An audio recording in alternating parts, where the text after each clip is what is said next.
Wynton Marsalis is known throughout the world as a trumpeter, composer, educator, and a leading advocate of American culture. Using the full spectrum of jazz and classical music, he has spent his life promoting music as a tool to foster communication and understanding around the world. President Truman, a pretty good pianist and a lover of music and a strong supporter of education, would have applauded these efforts. Although Truman's musical tastes ran more to the classics than to jazz, his respect for the power of music and its ability to inspire was great. In 1950, the renowned jazz composer and band leader Duke Ellington, as you'll see here and it's in your program, visited the president in the White House. This wonderful photograph shows Ellington reviewing his Harlem Suite with Truman. Both gentlemen, well-dressed, mutually respectful, and focused on music, the universal language. The work of Wynton Marsalis has leveraged this power of music, using jazz to bridge gaps that divide so many people, nations, and cultures. In his book, Moving to Higher Ground, How Jazz Can Change Your Life, he expressed the goal of using jazz, in Wynton's words, to alter your outlook on the world and enrich every aspect of your life, from individual creativity and personal relationships to the way you conduct business and understand what it means to be a global citizen in the most modern sense. At the back of this book, which is available to you in the lobby, is an afterword featuring Wynton Marsalis and our 2005 honoree, Supreme Court Justice Sandra Day O'Connor. I was stunned when I opened the book and I found that. I thought, here we've got the 2026 honoree and Justice O'Connor, our 2005 honoree. Two different Americans from different backgrounds discussing the timeless ideals of the United States Constitution at the time of Barack Obama's first inauguration. Our honoree, Wynton Marsalis, called the framers a collection of virtuosos who grappled with problems by balancing individual rights with state and federal rights, like jazz, a process of improvisation, into another piece that keeps its identity. Wynton's ability to master such improvisation led United Nations Secretary General Kofi Annan to appoint him as a messenger of peace in 2001. So for all of these good works and many works to come, it is my honor to present Wynton Marsalis with the Harry S. Truman Good Neighbor Award.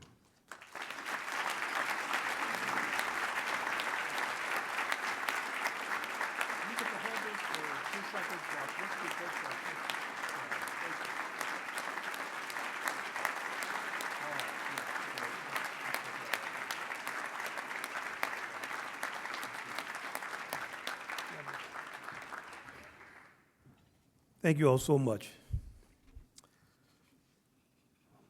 Before I thank everyone, I would like to just recognize the quality of the silence in this room. I've been in a lot of places. You all should commend yourselves and give yourself a round of applause because you all are unbelievably quiet. Carl, thank you so much for your introduction. To the Foundation's Board of Directors, thank you.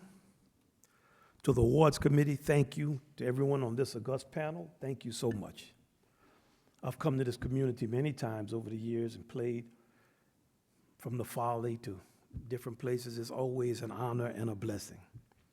I always have been received with warmth and tremendous feeling. And my co-honoree, Brigadier General Wampler, I have so much respect for the man. I just met him. His comments last night at dinner, it demonstrated the overview, the humility, warmth, and the inclusiveness that is the hallmark of first-class leadership. I'm honored to share this award and this time with him and his beautiful wife, Jennifer, who is in the business of raising money for the arts, so you know I love her. Yes, please. Facts. Last night, Carl said that I was the first musician to receive this award, and I was surprised, but It's understandable because after the 1970s, musicians were not necessarily seen as responsible stewards of public service. And when videos came in, you never saw this many good-looking musicians. But now I know that Carl actually sees things differently because it was his piano playing that allowed him to woo his vivacious wife, Beth. I heard that. She said he didn't play bad. He was so self-deprecating. So I'm gonna do my best to make sure that I am not the last musician to be honored with this distinction. And it's an honor to address you here this afternoon on the subject of renewal through re-mythologizing. That's what the arts are about. They're about mythologizing, setting into stone across time those things that a group of people thought, things that meant something to them, those symbols that represented them at their best. That's why we read Homer or Shakespeare. There's a lot of other stuff written, but we're not reading that. When I came into jazz in the early 1980s, I had the pleasure of playing with the great Art Blakey. One of my bandmates from that time was the legendary Kansas City saxophonist, composer, and educator, Bobby Watson. His wife, Pam, is a great pianist, composer, educator. Also, they joined us at the dinner last night. And I'm always asked, as I'm sure Bobby is, well, what was it like working with Art Blakey? Well, those times in jazz were a lot like the times in our government and life today. The actual music struggled. It struggled to survive the choking weeds of musical and critical corruption, overfunded and encouraged by an ethically bankrupt and fraudulent music industry that was in the process of dismantling the bond between kids and their parents by exploiting teen sexuality to sell them taboo products with the funding of those same parents that they were being liberated from. It's one of the most interesting things that's ever happened. Let me pay for you to discover that you don't like me. Wow. Now, in that type of environment, Art Blakey was a beacon of hope. He was a man of profound and unshakable integrity. He was a man of dynamic ethical action. That's what he taught us from the bandstand every night. I'm 50 years older than all of y'all, and I will outplay and out-travel every one of y'all, and it's gonna go on all night. And I'm getting high the whole time. One of his favorite sayings, you never see an armored car following a hearse. I'm not out there playing for riches, I'm out there playing to be Art Blakey. When are you gonna find yourself? That was his question to you. When are you going to find yourself and stop playing exercises on my bandstand? In that way, he was a lot like President Truman. The president's words echo through the annals of time. They talk to us as siren warnings in this era of deep, deep discontent, disassociation, distrust, disrespect, disinformation, and the gradual dismembering of what remains of our democracy. As a jazz musician and the son of a jazz musician and an educator, I've spent a lifetime contemplating the meaning of American democracy from the viewpoint of jazz. Let's remember that jazz was the most egalitarian space in our country throughout the first 8 decades of the 20th century. 2 ages of American life in that century are named for jazz, the swing era and the jazz age. Jazz integrated public life on the bandstand of Benny Goodman 12 years before Jackie Robinson played baseball.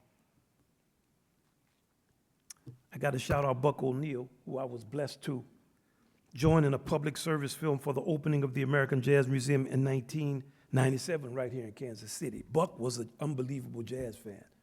I was asking him about Satchel Paige. He wanted to talk about Bird and who's the younger people playing and who do I like on the piano? He loves the piano. As a jazz musician, I had the honor to share many a bandstand with the oldest generation of musicians and to learn how to interpret what they were saying. We'll look at the president's words, but it's difficult to understand them because you have to understand the context in which they're spoken. A few words could contain a lot of wisdom, and those words had to be studied.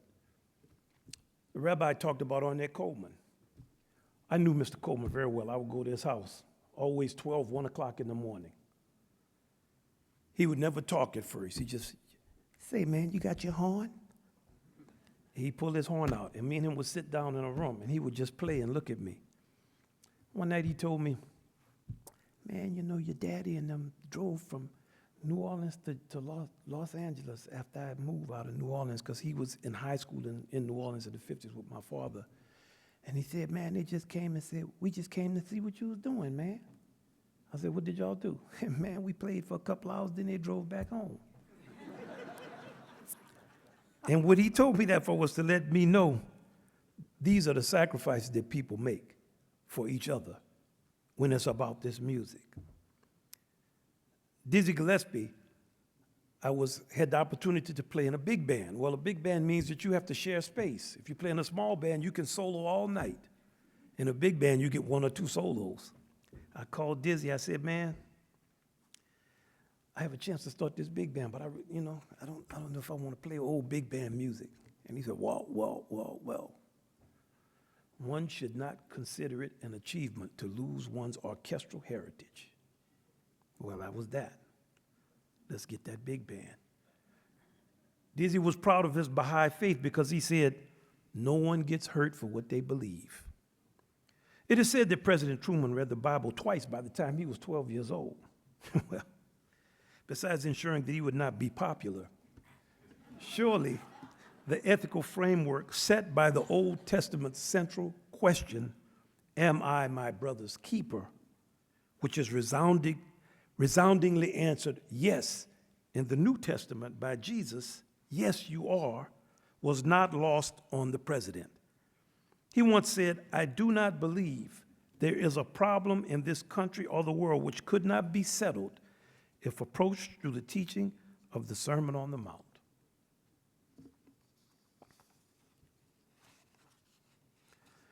Just as this document undergirds our ethics in our part of the world, we also see reflections of the Old and New Testament throughout jazz history. In fact, the mighty Count Basie Orchestra, which came stomping up out of Pendergast-era Kansas City corruption to conquer the world in a mere 25 years, was identified as the New and the Old Testament. I was fortunate to hang with members of the Old Testament, the great Sweets Edison, and the New Testament, Frank West and Frank Foster. And I'm telling you, Frank West, I would see him at 80 years old in a club of younger people listening to some long composition at 1 in the morning. Say, man, Frank, you out here at 1 in the morning with your horn? Yeah, baby, I came to New York to be a jazz musician. Certainly, President Truman, who was the only American president who could play a Mozart sonata on the piano, knew about Count Basie. We were looking at the picture of the president and Duke Ellington in the Oval Office. On this occasion, Ellington was gifting the president with the original score of his masterful composition, A Tone Parallel to Harlem. It's 17 minutes of perfection. Let's just think, while they were doing that, examining those scores, Stalin was terrorizing Shostakovich. There's something in that. The only thing that could have made the meeting of Truman and Duke better would have been if they were trumpeters. Now, a cursory look at President Truman's achievements and actions towards a more civil society clearly demonstrates his alignment with the highest aspirations of our way of life and of us at our best, which is what we should always strive to deal with. You don't go to people's homes and see their photographic books and they show you the ugliest pictures, the pictures of them fighting. This is our most dysfunctional time. Let's look at these pictures. This is when I lost all of my false teeth. Let's look at that. This is me shaving corns off of my feet. This is me when I wanted to strangle my oldest son. That's not what you see. You see us at our best. That's what we should be trying to mythologize, Because through that mythology, we recreate those moments.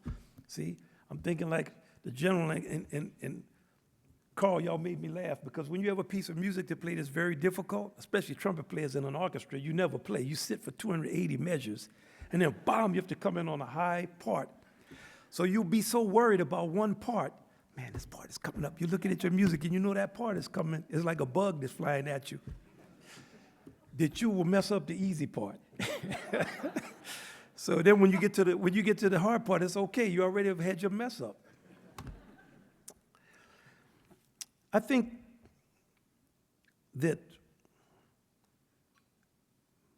when we look at President Truman's achievements, and there are many, but for me as a son of the civil rights movement, I would be remiss not to acknowledge its actual inception.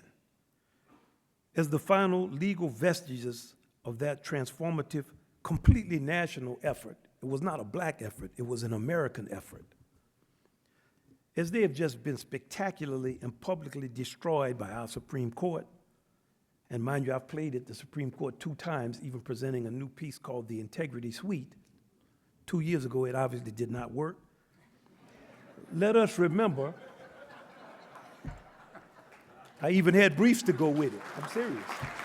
I'm not joking, I'm serious.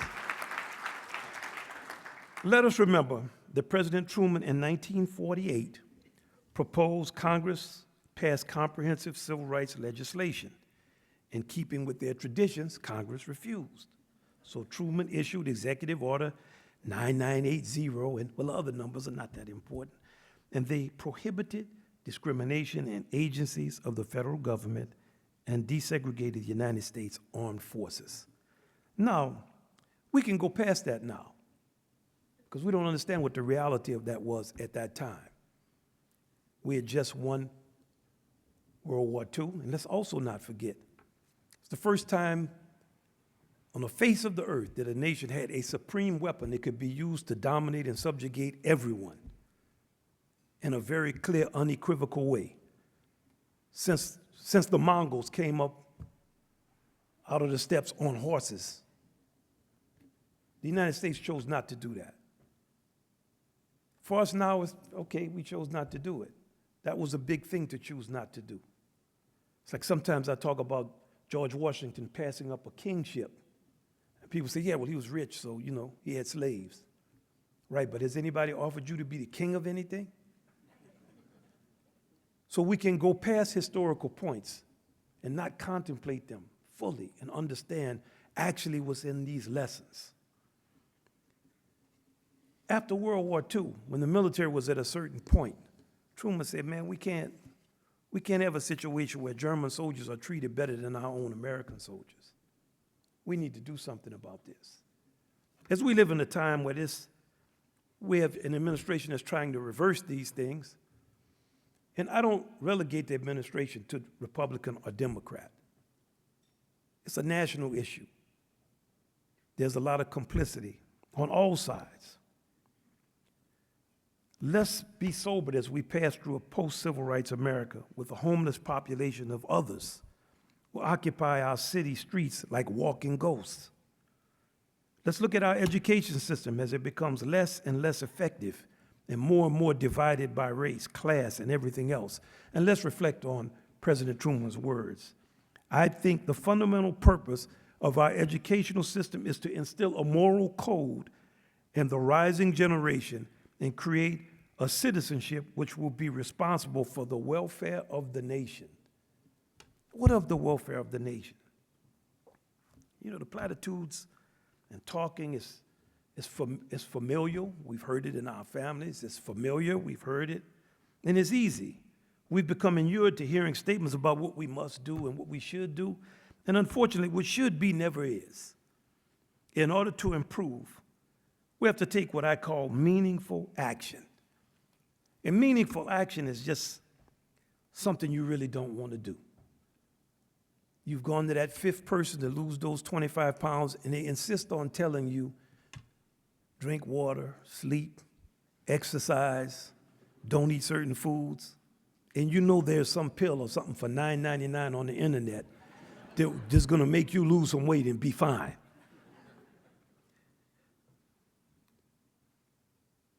Meaningful action is something that forces you to break routines that have sometimes been formed in the womb, or at least it's a result of your fantastical thinking, runaway desires. I'm just going to dream the world into this state. The closest thing to it, I think, is WWF wrestling. You know it's fake, but you like it. Like, so these are some, from traveling around the country, these are some meaningful, non-political acts I have deduced we need to take to heal our flailing democracy. This first one's going to be strange. I'm afraid to fly, so I've traveled up and down this country for 40 years in a car. I drove here. I'm going to drive back to New York when we leave. We need to learn how to cook. The food is so bad in most places. We're laughing, but man, when you have bad food, you're bad. And people have never been mean. People are nice, and I'm always integrating the restaurants I go into. Everybody is nice, but when the food comes out, damn, it's not nice. I say, what happened to our country? How could our food possibly be this bad? We need a comprehensive national campaign to teach everybody how to cook. Girls, boys, grandma, grandpa, I don't care who you are. And when I retire, that's the first thing I'm going to dedicate my time to learning. I will know how to cook a good meal so you will not look at me like, damn. Here's the second thing. I'm going to take y'all through a progression. And these are the progressions we don't do in our country because we don't know our culture. We don't study it. We don't study ourselves. How many schools have I gone in? Kids all through the 80s and 90s. Thousands of schools I went to. And one of the things I always recommend kids to do is learn how to couple dance, because it would heal the sexual dysfunction that comes with being exploited. When I would go to the white schools, the kids would say, well, we can't dance. I would say, why? They say, oh, because we're white. I always had a picture I would show them of the ball after the Academy Awards that,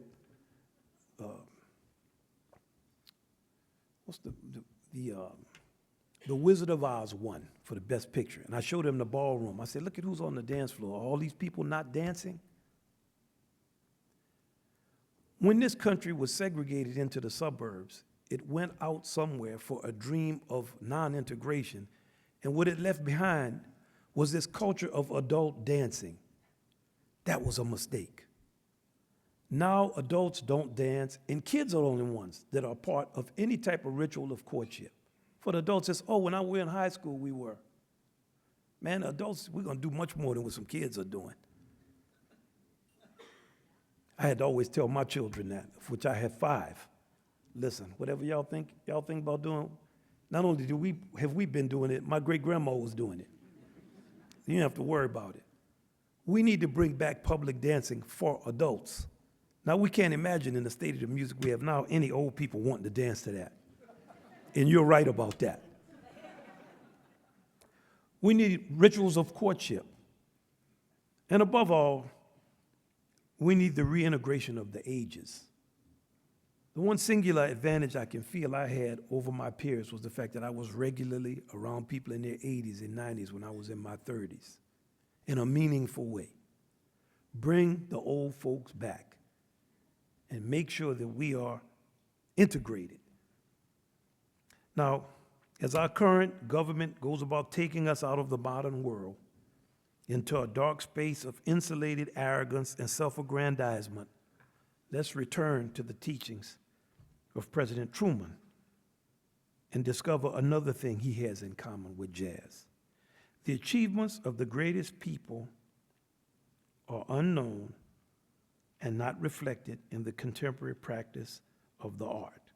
In a culturally, intellectually, and spiritually barren time, whose distraction and stratospheric, that's not what he said, this is what I'm saying, and stratospheric level of apocalyptic criminality and unethical behavior is developed at the speed of quantumly entangled particles, we must reflect more deeply on the teaching of our most dedicated and insightful patriots. President Truman said, once a government is committed to the principle of silencing the voice of opposition, it only has one way to go, and that is down the path of increasingly repressive measures until it becomes a source of terror to all its citizens and creates a country where everyone lives in fear. He said discrimination is based on race or creed or color or land or origin. It is utterly contrary to American ideals of democracy, our way of life. As you can see, his advice is more relevant today because we've not followed it. We must not succumb to the reality of our times. It's one thing that his advice has with jazz. We have a whole recorded history of people who play great. But for some reason, we can't listen to it. So when we play, we're sad. My father used to say, when someone would say, "What's the next new thing in jazz?" He would say, "Man, people are going to listen to it." So it's easy to critique things. Always easy to say something negative. When I was a young musician, I had a producer, Mr. Steve Epstein. He was maybe 15 years older than me. And our head engineer was a man named Tim Geelan. He was 35 years older than me. I was in my early 20s. I would sit up at night in the studio telling them why their mixes didn't sound good. One night I got too much for Steve. "Man, this is sad, man. You don't know what jazz is. How you get to sound like that?" He said, "You don't like the mix, man?" "No, man, y'all blah, blah, blah." So he said, "Okay, do you want to mix it?" And I was arrogant enough to say yes. He said, "Okay." He took all the faders down. All of a sudden, once the board was absolutely naked of any information, the critique became very different. But I was also arrogant enough to continue to try to mix it. So every time I would give an instruction, our lead engineer, who I loved, and he loved me, he would repeat what I said so that I could hear the stupidity of it in the room. So I would say, give me a little of the mid-range. A little mid-range. That button over there, that button over there. After 15 or 20 minutes, Mr. Epstein said, "Man, can we stop doing this? It's 1:30 in the morning." And he looked at me and said, "Now you understand the difference between critiquing someone's work and doing it." So I'm going to conclude by saying it's time for a new vision of our country, and one that has it aspiring for a non-material greatness, for a largeness and a generosity of spirit that honors the blessings that have been bestowed upon it. And I'm just going to make an observation about what I have seen here. When I was 17 and left New Orleans to go to New York, to Juilliard, and like President Truman, I also did not graduate from college. My father gave me a book, and that book was Paramahansa Yogananda, Autobiography of a Yogi. Man, I lived with this man for 17 years. I went to all of his gigs. He never said a single word about a damn yogi. Now it's a book of 300 pages, so I started to read the book. And I liked the book, but it was just the names that got me. I was like, man, I called him. I said, man, I was on a train. I stopped. I said, man, I'm reading this book, but it's the Indian names. I don't understand. I can't get the names. I don't understand the names. He said, well, man, write the names down and write down something next to it. And when you look at it, look at that. Those names are important. I said, man, there's like 250 Indian names, none of which I can pronounce or understand. He said, man, either you want to know something or you don't want to know it. Then maybe 10 years later, I was reading Duke Ellington's book, Music is My Mistress. The book is just full of people's names. This person, that person, blah, blah, blah, blah, blah, blah. A whole book full of names of people. I said, damn, this book would be good if it wasn't so many damn people's names in it. Then 10 years after that, I was on the bandstand with my great master from Ghana, Yakub Adi. Unbelievable percussionist, dancer, just everything. Rest in peace. We did a piece called Congo Square. One section of the piece got longer every night. So I asked him, we called him Nomwe. I said, Nomwe, why is this section getting longer and longer? The piece is already 3 hours, man. People want to go home. He said, that is the name of the ancestors. I said, the ancestors? Whose ancestors? Yours or ours? We don't even know where one name begins and another name. He said, does your ignorance of their achievements make them less significant?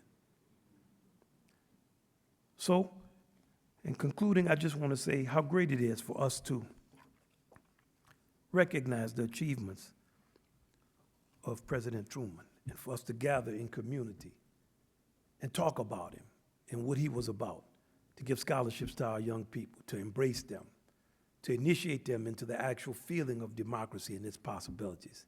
And I'm certainly honored to be here. And I encourage all of my young people to take their dreams seriously. And I want to conclude with a title from another great Kansas Citian, Mr. Charlie Parker, who said, now's the time, and it always is. Thank you so much.